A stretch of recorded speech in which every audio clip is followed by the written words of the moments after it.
संत एकनाथ जी जब अपने पिताजी के श्राद्ध के लिए उनका भोजन भंडारा बन रहा था, मिष्टान बन रहे थे, तो उस समय कुछ 4-5 भूखे बच्चे निकले।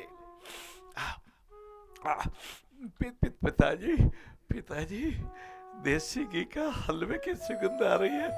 पिताजी 3 दिन से कुछ खाया नहीं, 3 दिन से कुछ ग्रहण नहीं किया। पिताजी बहुत भूख लग रही है, आंतड़ी अक्कुल बुला रही है। पिताजी, अरे बेटा, ये तो बड़े आदमियों का भंडारा है रे, ये तो बड़े आदमियों का श्राद्ध है रे। क्या होता है बड़े आदमी? एक नाथ जी ने सुन लिया, तुरंत उनको बुलाया, हाथ जोड़ के गए, आओ आओ बच्चों, आओ आओ। उनके पिताजी को भी बुलाया, उनकी माता को बुलाया, और बहुत प्रेम से स्वयं पुरस्कारी करके। उनकी धर्मपत्नी भी बहुत महान थी। हाँ, कई प्रसंग सुनते हैं। क्यों सुनते हैं? ये कथा में संत एकनाथ जी के महिमा के गुणगान क्यों गाया जा रहा है बाबू? इसलिए कि वो दयालु थे, इसलिए वो गुणवान थे, इसलिए वो भूखे को भोजन कराते थे, इसलिए कि वो प्रभु को सब रूपों में देखते थे। जिन एकनाथ जी ने पशु की प्यास दूर करने के लिए गंगा जल पिला दिया और अपने साथी को कहा था, मुझे तो शंकर भगवान के दर्शन हो गए। यही हमारा धर्म है, यही ब्रह्मांड के नियम कायदे हैं, यही ब्रह्मांड के उपहार है, यही शंकर भगवान की पूजा है, यही विष्णु भगवान की आरती है, यही रामचंद्र भगवान का, कृष्ण भगवान का श्रृंगार है। लाला संत एकनाथ जी ने स्वयं पुरस्कारी की, उनकी धर्मपत्नी ने स्वयं पुरस्कारी की, आशीर्वाद देके चले गए। पर शाम को जब इन तथा कथित वाले व्यक्तियों से, तो वही मैं महापुरुष, बड़े महापुरुष बोलता हूं, अरे एकनाथ, इसी स्थान पे तने ऐसे छोटे आदमी को जिमा दिया और हमारे का धर्म भ्रष्ट करेगा, हम तो भोजन नहीं करेंगे। और तब एकनाथ जी के पत्नी ने कहा था, आप 21 पीढ़ी के पितरों का आह्वान कीजिए मेरे पतिदेव। 21 पीढ़ी के पितर वहां पधार गए, स्वयं श्राद्ध का ग्रहण किया, स्वयं श्राद्ध ग्रहण किया।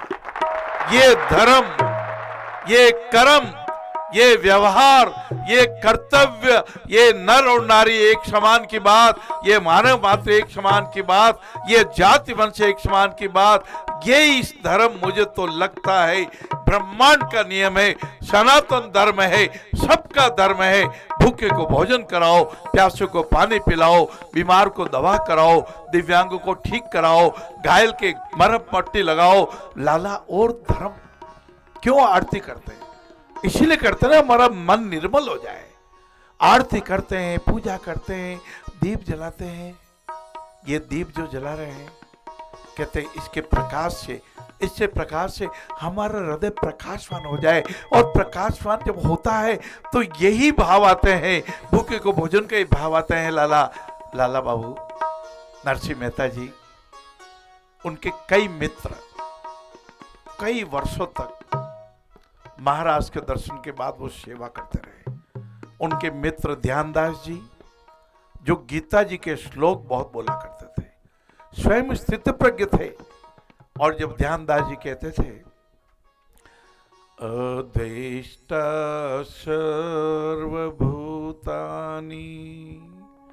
करुणः मैत्री एव च निर्ममो निरंकार सम सुख दुख क्षमी। ध्यानदास जी ने कहा, मेहता जी, आप तो हमारे गुरुजी जैसे हैं, पर गीता जी के 12वें अध्याय में ये भगवान कृष्ण ने लिखा, जो प्राणी मात्र में प्रभु के दर्शन करता हो, जो सबसे मैत्री रखता हो। मैत्री क्या होती है? दोष 3 कर दो अलग, मतलब लालच दाम। दोषतवादी जब मिले, मैत्री उसका नाम नारायण। मैत्री उसका नाम। मैत्री ये होती है, यदि आप में कुछ अच्छापन है तो आपके मित्र को भी अच्छे रास्ते में ले आओ।